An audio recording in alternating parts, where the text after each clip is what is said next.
gitu ya. Nah, karena tadi kalau direct material dan direct labor itu bisa ditelusuri langsung ke produknya, sehingga kita bisa dengan mudah, oh kalau misalkan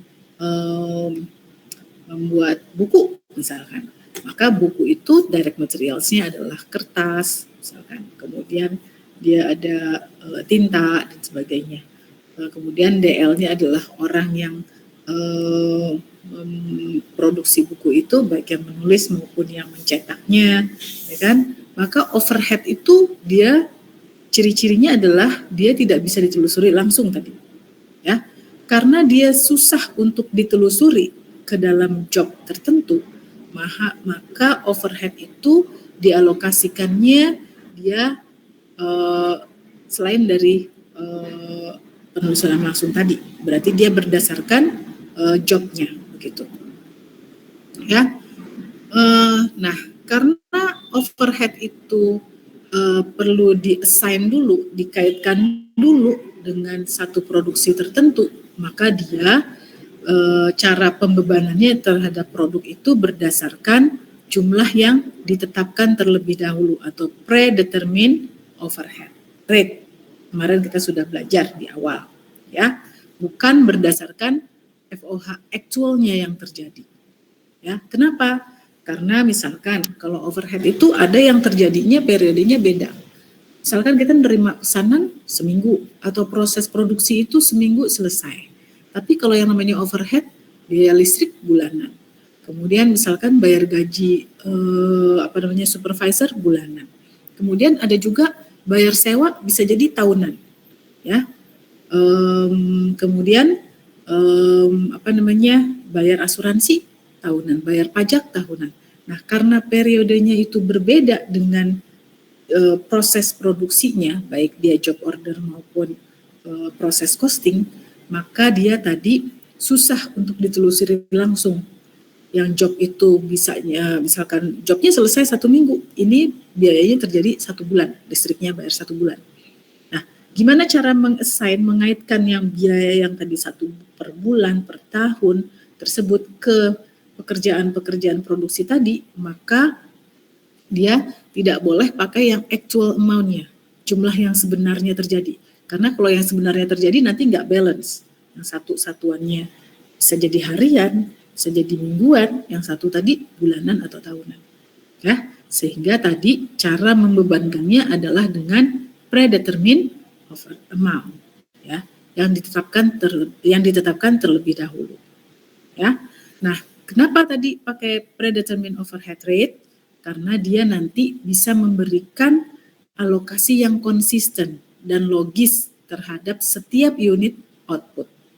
Ya, itulah alasannya kenapa sih overhead itu pakainya predetermined overhead rate. Ya. Nah, kemudian sekarang kita masuk ke departmentalization of FOH. Ya. Yang namanya overhead itu bisa terjadi ada di unit, memang unit yang produksi, ada juga unit yang dia memberikan jasa. Ya. Nah, sehingga yang namanya departementalisasi dari FOH ini artinya adalah membagi project plan berdasarkan segmen yang sering disebut dengan departemen, ya, di mana nantinya overhead itu akan dibebankan, ya, pembebanan FOH ke departemen tadi, ya. Nah, departemen ini bisa dikelompokkan menjadi 2, ada departemen produksi dan departemen jasa. Ya, perhatikan ini bukan perusahaan, tapi ini departemen. Jadi dalam satu perusahaan itu dibagi-bagi ada departemen-departemen. Nah, yang dimaksud dengan departemen produksi itu adalah departemen yang memang benar dia memproduksi produk. Ya, contohnya apa? Contohnya ya bagian manufaktur dalam perusahaan, dia memproduksi produk. Atau kalau perusahaan jasa, ya bagian yang memang menjalankan jasanya itu. Ya, memberikan jasa ke pelanggan, ke pihak luar. Nah, sedangkan kalau departemen jasa itu adalah departemen yang memberikan secara tidak langsung terkait dengan proses produksi. Tapi dia itu justru mensupport departemen produksinya. Contohnya apa? Bagian akuntansi dalam perusahaan. Ya, bagian finance dalam perusahaan. Dia nggak memproduksi, tapi ngapain? Dia itu mensupport bagian produksi. Ya kan? Kalau departemen produksi, dia butuh untuk punya anggaran yang buatkan departemen akuntansi. Akuntansi itu departemen jasa. Akuntansi tidak memproduksi barangnya langsung. Finance membuat prediksi keuangan, misalkan, atas departemen produksi. Dia kan tidak terlibat langsung dengan proses produksi, ya. Jadi dia indirect, ya, kontribusinya secara tidak langsung. Ya, ingat di sini departemen di sini adalah dalam satu perusahaan, bukan bentuk perusahaannya, ya. Nah, contoh dari departemen produksi dan departemen jasa itu apa dalam perusahaan? Misalkan kalau departemen produksi, misalkan kalau dia kemarin di dalam proses costing ada yang bagian departemen pemotongan, departemen perencanaan, ya kan? Kemudian misalkan departemen perakitan, menjahit, finishingnya, packingnya, bottlingnya, ya ini adalah departemen produksi. Dia memproduksi sesuatu. Jadi kalau melewati departemen itu, produk atau jasa yang dihasilkan oleh perusahaan akan berubah, ada nilai tambahnya. Maka dia departemen produksi. Kalau departemen jasa, contohnya apa? Gudang. Gudang itu yang nggak ada ngapa-ngapain, ya produknya ditaruh di situ, keluarnya sama lagi. Maka dia adalah departemen jasa. Departemen akuntansi, ya udah nggak ngapa-ngapain, tapi dia mensupport tadi departemen produksi. Inspeksi, bagian inspeksi nggak ngapa-ngapain, di sana di dalamnya produk diinspek doang, nggak ada perubahannya, ya kan? Kemudian security, satpam, nggak ngapa-ngapain di sana, dia mengawasi, menjaga produknya tidak berubah. Bagian pembelian, material handling, bagian kesehatan, shipping, ya, maintenance, ini adalah bagian-bagian departemen jasa dalam satu perusahaan, ya. Nah, sekarang adalah kemudian ada biaya yang namanya nanti direct departmental cost dan indirect departmental cost, ya. Kalau direct departmental cost yaitu biaya overhead yang bisa ditelusuri langsung ke departemen tertentu. Contohnya apa? Contohnya adalah biaya gaji supervisor. Dia bisa, supervisornya ngapain? Supervisornya adalah mengawasi proses produksi. Dia bisa ditelusuri ke departemen tertentu. Dia ada di bagian produksi. Kemudian kita bayar upah tidak langsung, ya kan? Ke siapa? Ke orang yang memproduksi, ya kan? Bayar lembur, ya kan? Bayar maintenance-nya ada di pabrik A, kan? Kemudian sewa alatnya ada di mana? Ada di bagian produksi, di bagian cutting misalkan. Ya, bisa ditelusuri ke departemen tertentu. Maka dia disebut dengan direct departmental cost. Ya. Nah, ada juga indirect departmental cost. Ya. Indirect departmental cost itu adalah cost-nya itu dia di-share untuk beberapa departemen, sehingga dia tidak bisa langsung ditelusuri ke departemen tertentu, ya. Ya, jadi dia terjadi dengan untuk yang memberi manfaat bagi seluruh departemen atau beberapa departemen tertentu, tidak khusus satu departemen. Contohnya apa? Misalkan sewa gedung. Kemudian di dalam gedungnya ada bagian akuntansi, ada bagian pemasaran, ada juga pabriknya di sana, sehingga sewa gedung yang satu gedung itu nanti biayanya harus dibagi-bagi, kan? Nah, biasanya dasar alokasinya itu luas lantai, square footage, ya. Jadi berapa meter persegi yang dipakai untuk bagian akuntansi, berapa meter persegi yang dipakai oleh bagian pemasaran, berapa meter persegi yang dipakai oleh misalkan supervisor, maka nanti itu dibebankan ke masing-masing departemen tadi, ya, total biaya sewa gedungnya. Lalu juga pajak, penyusutan, asuransi, ya, gas misalkan atau listrik di sana, ya, telepon, ya, itu dia disebut dengan indirect departmental cost. Oke, kemudian sekarang kita masuk gimana caranya mengalokasikan biaya overhead, ya, ke departemen. Ya, ini ada langkah-langkahnya. Pertama, kita harus mengestimasi dulu biaya overhead-nya apa aja. Kemudian kita melakukan survei di mana nanti si departemen-departemen ini dasar untuk mengukur alokasinya apa, kan? Kemudian mengestimasi berapa departmental overhead yang indirect dan berapa cost-nya. Kemudian mendistribusikan ke masing-masing departemen. Oke, kita akan masuk ke sini, ya. Nah,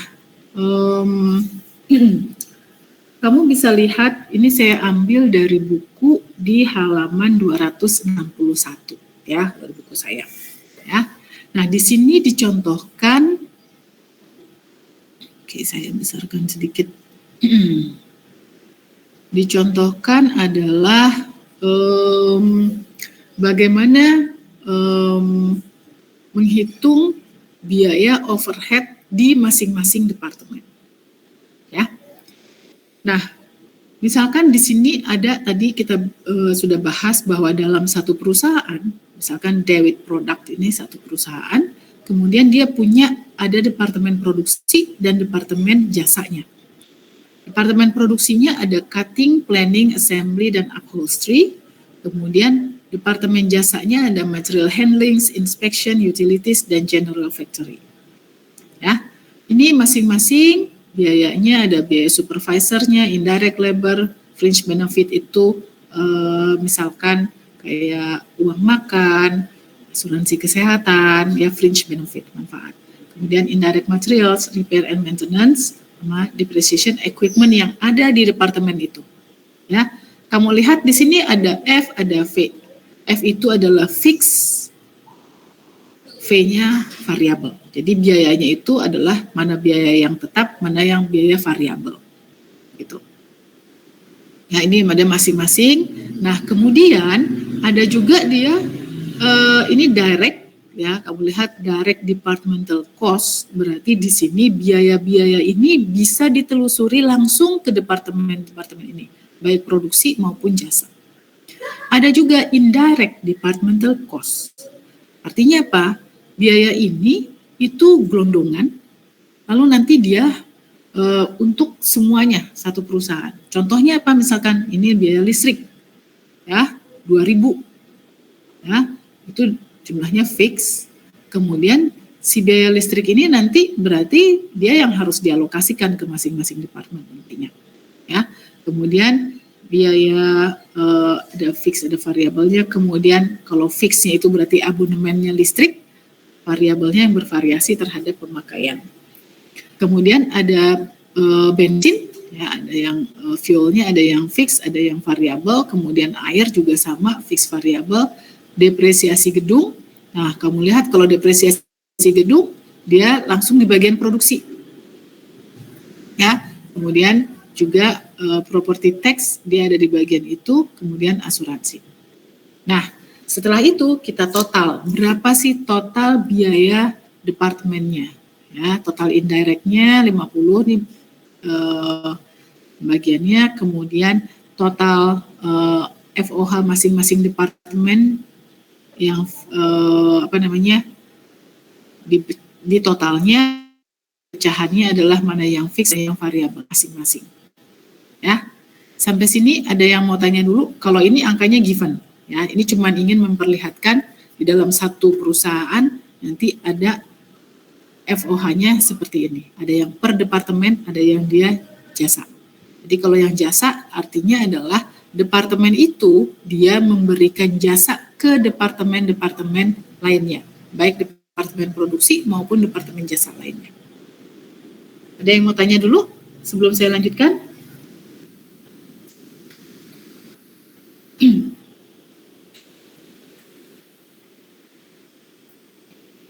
Nggak ada? Saya lanjutkan ya. Nah, berikutnya sekarang kita mau masuk bagaimana sih pengalokasian ya dari satu biaya overhead di sini ya. Nah, kita lihat di sini sekarang dasar pembaginya. Ya, tadi departemen produksinya ya, kita lihat di sini ada cutting, planning, assembly, upholstery ya. Kemudian ini departemen produksi, kemudian dia dasar untuk mengalokasikan biaya di departemen itu. Ya, di sini ada jumlah karyawannya 8 orang, ini mungkin 6,8 nanti ini karena average jadi dia 7 di sini. 12, 13, totalnya 40. Ini persentasenya. Lalu ini jam jam listrik yang digunakan di masing-masing departemen. Kemudian ini horsepower hours-nya ya, HPH-nya, kemudian ini luas lantainya, kemudian biaya material yang diperlukan di masing-masing departemen. Ya, nanti ini akan digunakan untuk dasar pembagi. Oke.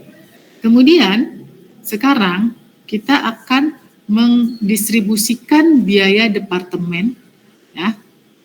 Tadi saya bilang bahwa yang namanya departemen jasa itu adalah departemen yang mensupport departemen produksi. Sehingga nanti masalahnya adalah bagaimana kita akan mengalokasikan biaya-biaya overhead di departemen jasa ini ke masing-masing departemen produksi.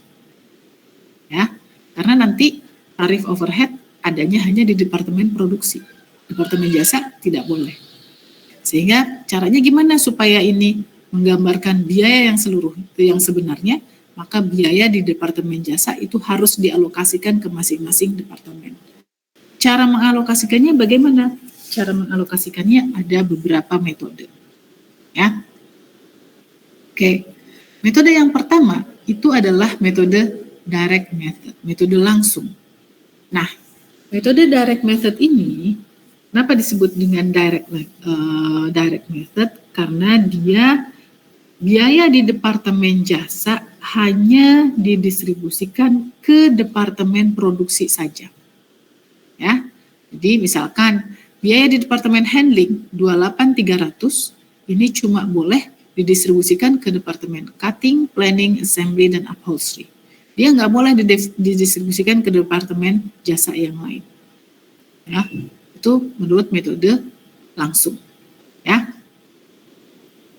sehingga pembagiannya ini saya ambil dari buku halaman 264. Ya, kamu lihat di sini tadi sudah kita ada total biaya overhead departemen. Ini totalnya 300.000, terdiri dari 40.500 cutting, sekian di planning, assembly, dan seterusnya. Ini dari mana? Dari sini. Ya, jadi ini 300.000 totalnya, kemudian 40.500 di cutting, kemudian 36.700 di planning, 35.000 di assembly, 38.600 di upholstery, 28.300 di material handling, dan seterusnya. Ini kita lihat ada di sini. Ya, asalnya. Kemudian, nah sekarang kita mau mendistribusikan biaya yang ada di departemen jasa ke departemen produksi. Ya, kalau pakai metode langsung, ingat metode langsung hanya boleh membagi biaya di departemen jasa ini ke departemen produksi saja. Nggak boleh bagi ke departemen yang lain. Makanya ini kamu lihat di sini tandanya di minus, berarti sudah didistribusikan. Ya, di sini nggak ada distribusi yang ke sini. Ini dan minus nggak ada ke sini dan ke sini. Ini minus nggak ada yang ke kanan dan ke kiri ya departemen jasa yang lain. Dia cuma ke departemen produksi. Ya, nah Kemudian misalkan di sini material handlings. Material handlings di situ didistribusikannya berdasarkan apa? Berdasarkan estimasi biaya dari material requisition. Nah, kita lihat ya di tabel sebelumnya nih. Material cost of material requisition itu persentasenya adalah cutting 45%, planning 10%, assembly 10%, dan upholstery 35%. Maka, waktu kita mengalokasikan biaya material handling 28.300 ini, masing-masing dikalikan. Ini kali 45%, dapat sekian. Ini kali 10%, 35%. Ya, maka dapat ini 10%, 10%, di 35%. Lalu habis. Sampai sini paham? Untuk yang pertama, untuk material handling.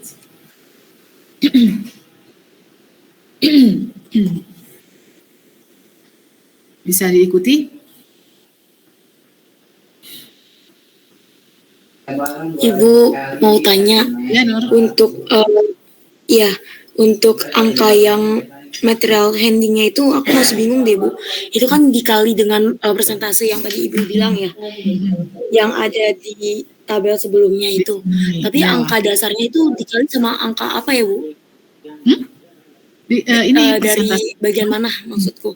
45% dikalikan dengan 28.300. Dapat di sini untuk cutting.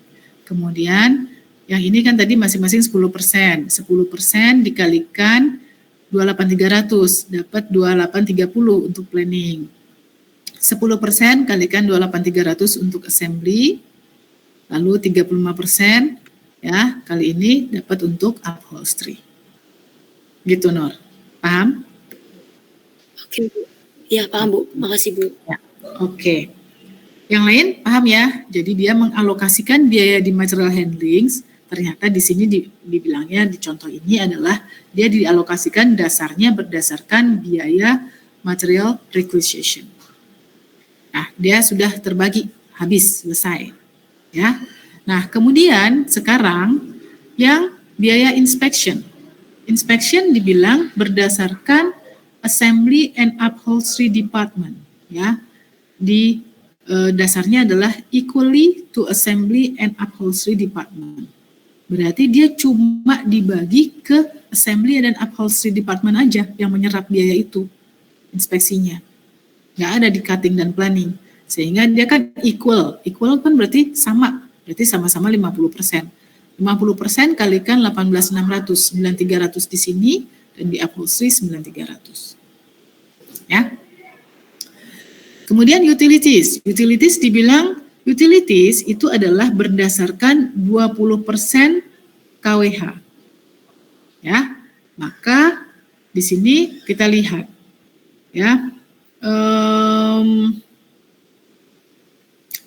KWH-nya itu adalah di sini cutting 20%, planning 10%, assembly 30%, upholstery 40%. Ya, kita lihat di sini. Nah, kamu lihat dulu, Bu, ini maksudnya apa sih 20, 50, 30 berdasarkan ini.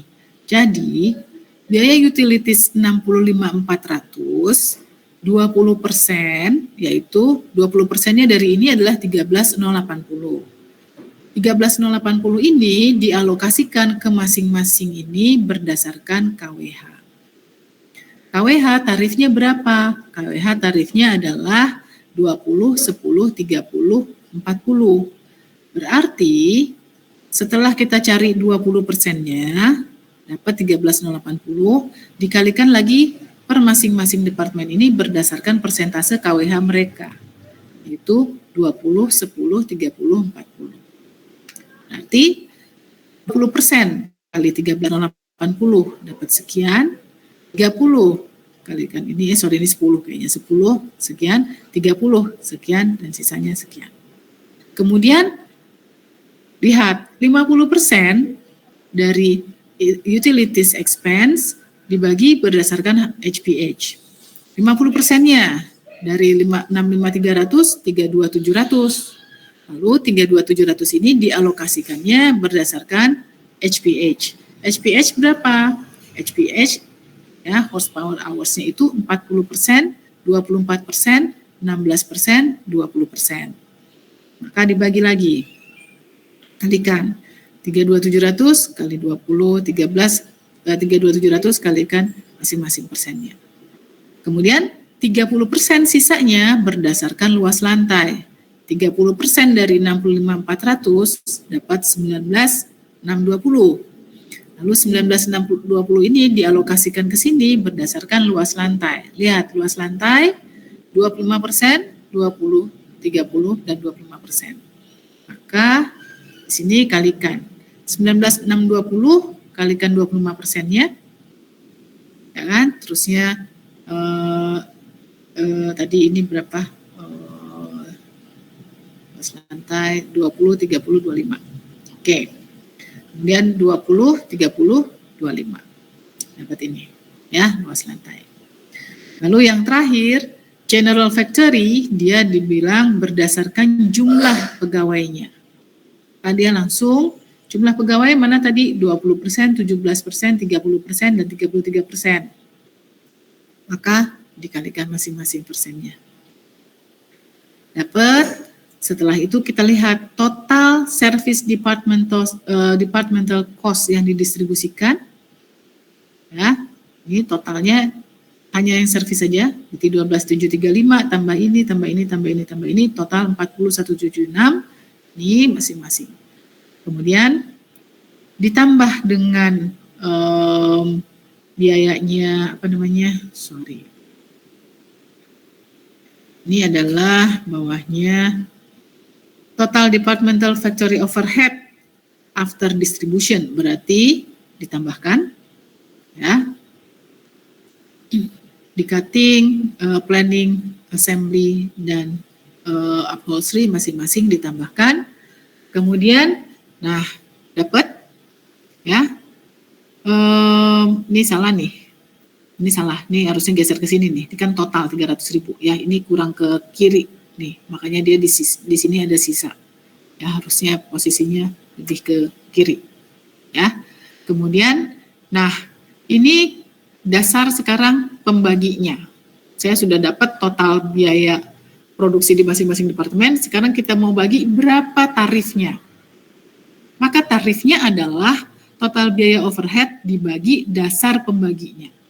Nah, di sini untuk bagian cutting, dasar pembaginya adalah direct labor hours, di mana direct labor hours di bagian departemen cutting ada 2.304 jam. Kemudian di bagian planning, dasarnya adalah mesin hours, 9.200. Di bagian assembly, dasar pembaginya direct labor cost. Dan di bagian upholstery, direct labor hours, 24.070. Maka dapat tarifnya, ya, dibagi, dapat di cutting $4 per direct labor hours, di planning 6,4 per mesin hours, di bagian assembly 60% dari direct labor hours, dan di upholstery 3,6 per direct labor hours. Gitu. Silakan kalau ada yang mau tanya. Ibu mau nanya. Ya, silakan Siva. Yang pembagi itu yang 20.304 itu udah dapat dari soal ya Bu biasanya. Given ya. Tapi ingat, dasar untuk mencari tarif overhead ya, itu adalah bisa berdasarkan jam kerja langsung atau mesin langsung atau biaya tenaga kerja langsung. Biasanya ini dasar pembaginya. Ya, di masing-masing departemen itu. Ya, jadi tergantung kebijakan perusahaan, tapi biasanya berdasarkan ini.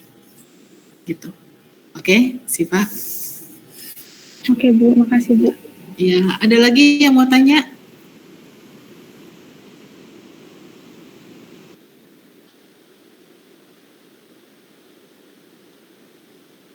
Misalnya mau pembaginya itu mau direct atau maksudnya direct atau yang lainnya gitu, Bu?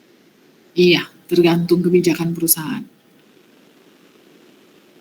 Ya, baginya, iya. Nah, jadi intinya kalau di sini nanti ujungnya nih kita sampai sini, mencari berapa sih tarif overhead di masing-masing departemen produksi, ya. Jadi intinya adalah kita harus tahu dulu berapa biaya overhead di masing-masing departemen produksi ini. Baik yang memang terjadi direct, bisa ditelusuri langsung ke departemen itu, maupun indirect. Nah, indirect biasanya kenapa? Indirect itu karena dia gabungan, misalnya biaya depresiasi gedung, maka dia harus alokasi. Ya. Nah, kemudian juga ditambah dengan biaya dari departemen jasa, di mana departemen jasa itu biayanya harus dialokasikan dulu ke departemen produksi. Cara mengalokasikannya, ya, itu adalah kalau metode direct method, maka biaya dari departemen jasa hanya boleh dialokasikan ke departemen produksi. Maka di sini nggak ada tuh alokasi ke sini, ya gitu. Setelah itu nanti dicari totalnya, baru dibagi dasar pembagi untuk tarif overhead-nya. Ya, oke. Ini metode langsung. Ya, nanti di bawahnya ini sama nih. Kalau udah sampai dapat total overhead-nya di masing-masing departemen, tinggal dibagi dengan dasar allocation base-nya. Biasanya 3 ini. Ya, sekarang saya mau masuk ke metode yang kedua, yaitu step method. Ya, oke, ini ada contoh di sini ada, kalau di halaman 265 itu ada contoh masih metode direct, ya, bentuk lainnya. Ini lebih simple, tapi ini cuma sampai total factory overhead, ya. Nggak sampai nanti bawahnya itu tetap ujungnya nanti harus sampai sini nih, dibagi dengan dasar pembagi. Sehingga dapat tarif overhead per departemen. Ya. Nah, di sini contoh yang lebih simple, ya, di mana di sini ada satu perusahaan nickel by company, dia punya 4 departemen, yaitu 2 departemen produksi A dan B dan 2 departemen jasa Y dan Z. Ya. Di sini ada biaya overhead-nya di masing-masing departemen. Ya. Kemudian, nah, departemen jasa, ya, itu pengalokasian ke departemen produksi dan departemen jasa lainnya adalah dia 40% ke A, 40% ke B, dan 20% ke Z. Departemen Z 20% ke A, 50% ke B, dan 30% ke Y. Ya. Nah, sekarang kalau pakai metode langsung, di mana metode langsung hanya boleh membagi biaya dari satu departemen, hanya boleh dibagi ke departemen produksi. Nggak boleh ke departemen jasa lainnya. Sehingga di sini hilang nih 20%. Ya. Jadi kalau pakai metode langsung, pengalokasiannya adalah A, B, Y, dan Z. Ya, tadi ini biaya overhead-nya. Ya, maka distribusi Y kalau pakai metode langsung cuma boleh ke A dan B, Z cuma boleh ke A dan B. Gimana membaginya? 36.300 ini tadi adalah 40%, ya kan? 40% dan 40%. Maka di sini 40% per 80 kamu lihat. Bu, kenapa per 80? Karena yang 20% itu tadi nggak boleh. Jadi totalnya cuma 80%. 40 per 80, 50% juga. Ya. Kemudian departemen Z tadi alokasinya adalah 20 dan 50. Per berapa? Per 70. Kenapa? Karena yang 30 itu nggak ada. Ya, jadi bukan per 100. Jadi dialokasikan ini. 20 per 70, 50 per 70. Dapat. Maka total biaya produksi overhead di departemen A, totalnya ini, departemen B ini.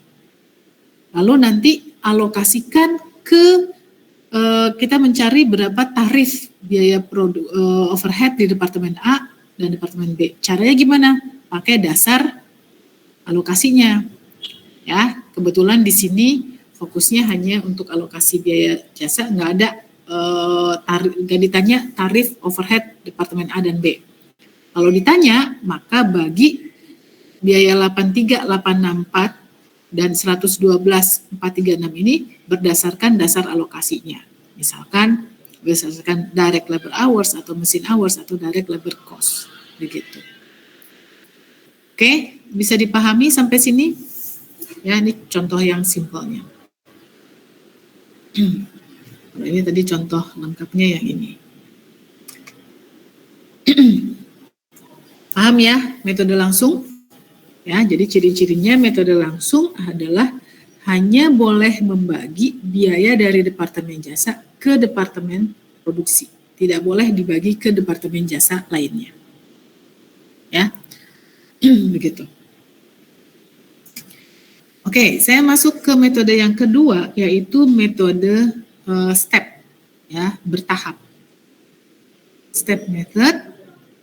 Nah, kalau step method, dia membagi biaya dari departemen jasa berdasarkan urutan.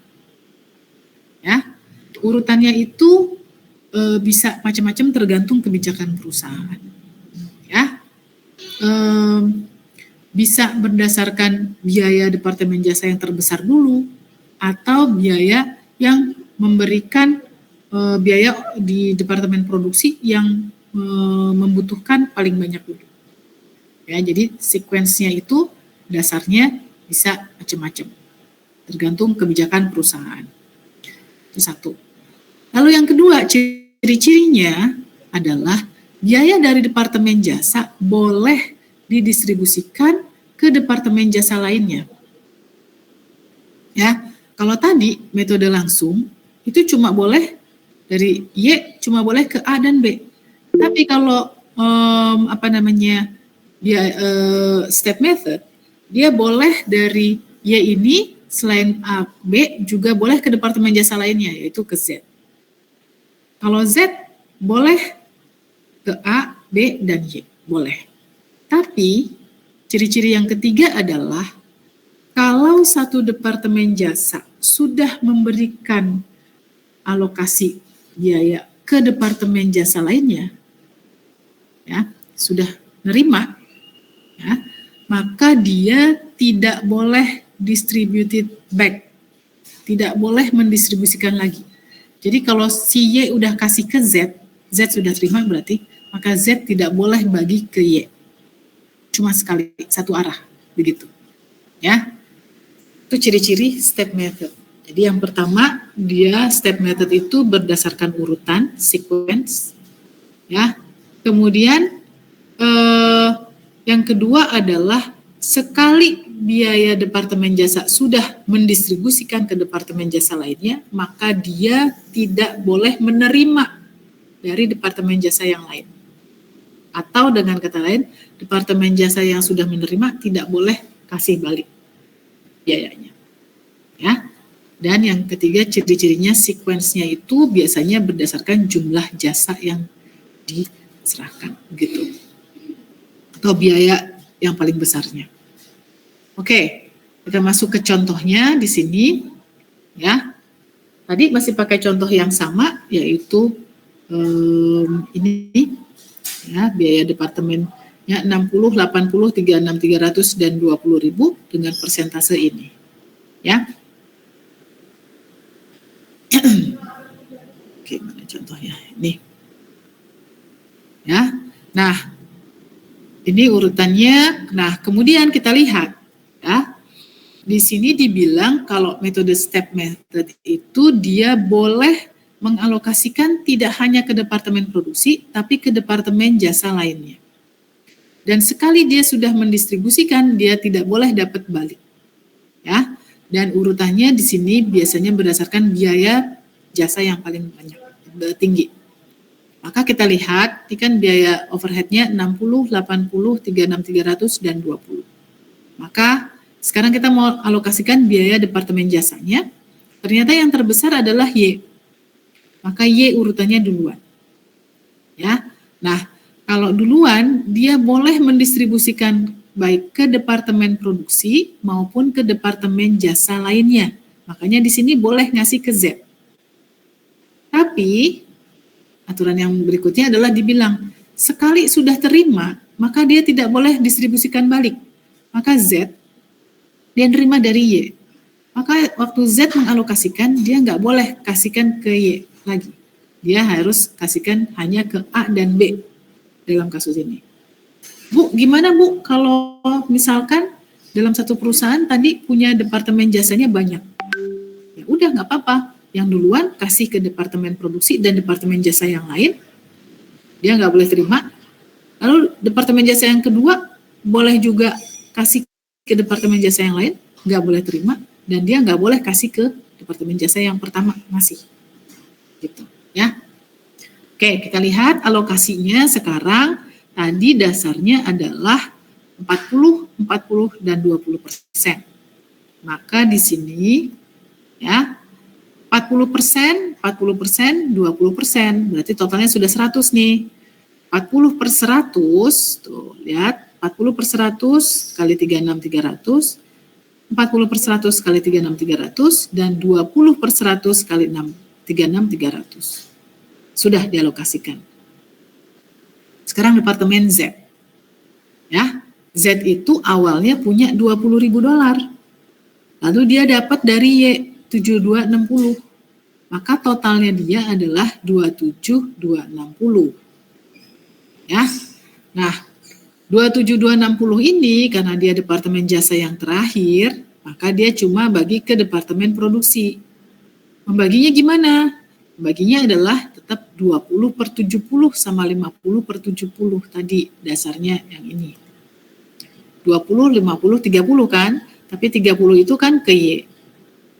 Ya, bagi ke Y. Jadi dia nggak boleh kasih. Maka 20 per 70 sama 50 per 70. Gitu. Lalu dijumlah total biaya departemen A dan departemen B. Nanti ini dibagi per dasar alokasinya. Oke, ada yang mau tanya? Silakan.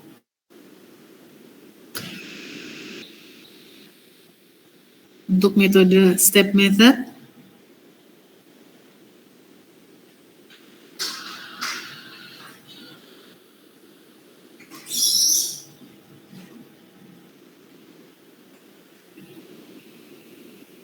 Enggak ada. Oke, saya lanjutkan ke metode yang terakhir. Ya, metode yang terakhir namanya adalah simultaneous method atau aljabar method. Ya. Nah, kalau metode yang terakhir ini, ya, itu adalah dia boleh, ya. Jadi dari departemen jasa yang satu boleh membagi ke departemen produksi dan departemen jasa yang lain. Dan jika satu departemen jasa sudah menerima dari departemen jasa yang lain, dia boleh memberikan balik. Artinya apa? Di sini resiprokal. Ya. Jadi di sini kita balik ke sini tadi ini. Y itu berarti kasihnya adalah ke A, B, dan Z. Z kasihnya ke A, B, dan dia boleh kasih juga ke Y. Jadi saling ngasih. Bu, kalau gitu nggak habis-habis dong Bu, karena main lempar-lemparan biayanya. Dari Y kasih ke Z, Z kasih ke Y. Enggak. Ya, karena di sini ada, makanya tadi disebut dengan aljabar method. Dia pakai substitusi. Ya, pakai persamaan matematik. Ya, melihat di sini, ya, kita buat berarti Y itu tadi kan adalah di sini kita lihat. Y pembaginya adalah kan 40, 40 dan 20%, yaitu ke Z. Dan Z itu 20, 50 dan 30% dapat dari Y. Maka persamaannya matematikanya adalah Y sama dengan biayanya dia 36.300 ditambah 0,3 Z. Artinya dia dapat 30% dari Z. Z itu 20.000 ditambah 20% dari Y. Sehingga di sini kita substitusi dulu. Berapa sih salah satunya, mau Y dulu atau Z dulu. Misalkan Y. Y berarti 36.300 ditambah 0,3 dikali 20.000 tambah 0,2 Y di sini. Sehingga Y dapat $45.000. Ya, Y dapat, maka nanti Z dapat. Maka alokasinya adalah, kita lihat, ya, Y-nya udah dihitung tadi 45.000, Z-nya 29.000 dapatnya. Baru di sini dialokasikan ke masing-masing. Berarti sini ya kan Y boleh ngasih ke Z, Z boleh ngasih ke Y, bedanya kalau resiprokal. Ya, aljabar atau simultaneous. Maka Y itu adalah 40/100, 40/100 dan 20/100. 40%, 40%, 20%. Z boleh ngasihnya 20/100 sekarang.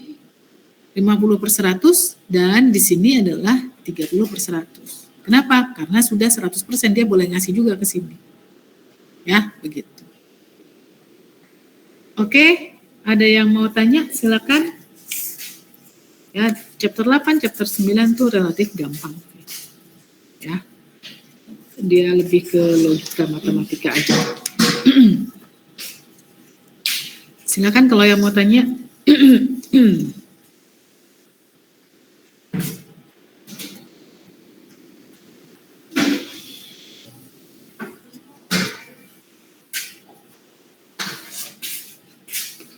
Ibu, Ya, Adisa. maaf.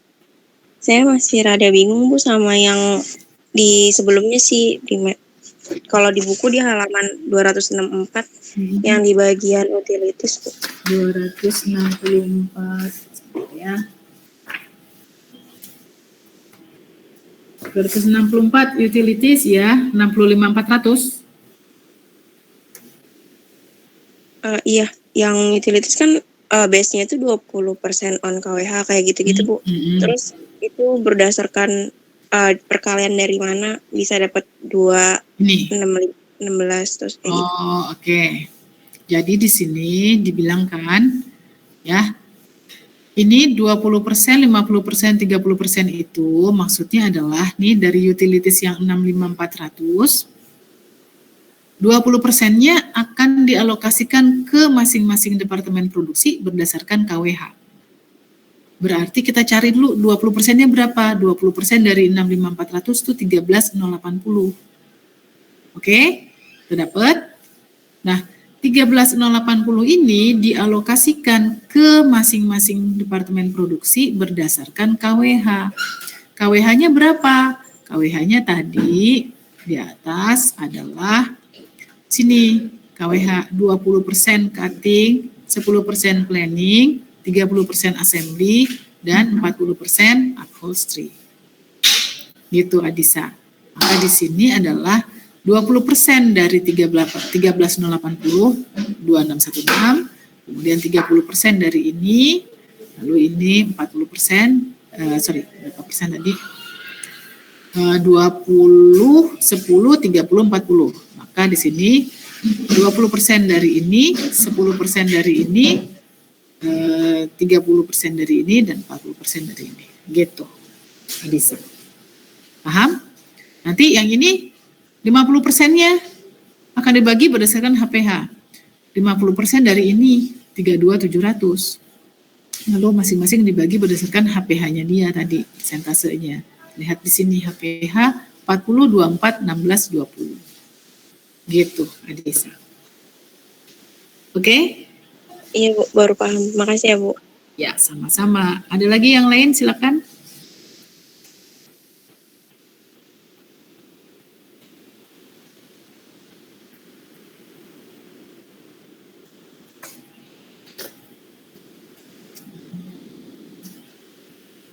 Nggak ada? Oke. Kalau nggak ada, coba kerjakan latihannya ya. Besok minggu depan kita bahas chapter 8 sama chapter 11 ini.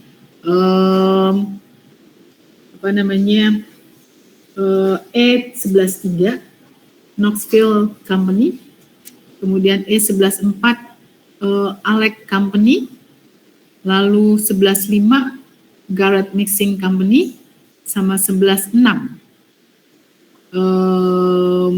mana perusahaannya nggak ada namanya ya. Oke. Ya, jadi 11, 3, 4, 5, 6. Oke ya. Ada lagi yang mau tanya? Soalnya saya udah rapat jam 9.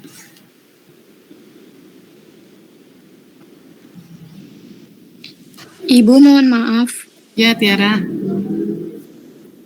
tadi pagi e-learning saya di handphone tidak bisa dibuka Ibu, jadinya tadi saya kelewat 1 menit untuk absen. Oke, sebentar saya cek ya. Iya Ibu, terima kasih ya Ibu. Iya, sama-sama. Sebentar.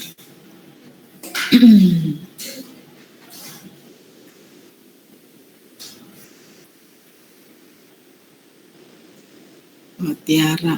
Oke.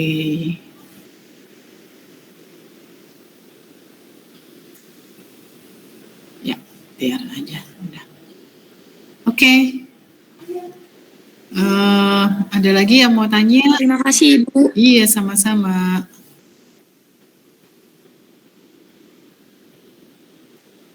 Oke, kalau nggak ada yang mau tanya lagi, tolong dikerjakan latihan yang chapter 8 dan chapter 11. Minggu depan kita bahas latihan di 2 chapter ini, lalu minggu depannya lagi, itu 2 pertemuan lagi, kita bahas chapter terakhir ya, activity based costing. Insya Allah selesai materinya. Baik, terima kasih banyak semuanya. Sehat-sehat selalu. Wassalamualaikum warahmatullahi wabarakatuh. Waalaikumsalam warahmatullahi wabarakatuh. Terima kasih Ibu. Terima kasih, Bu.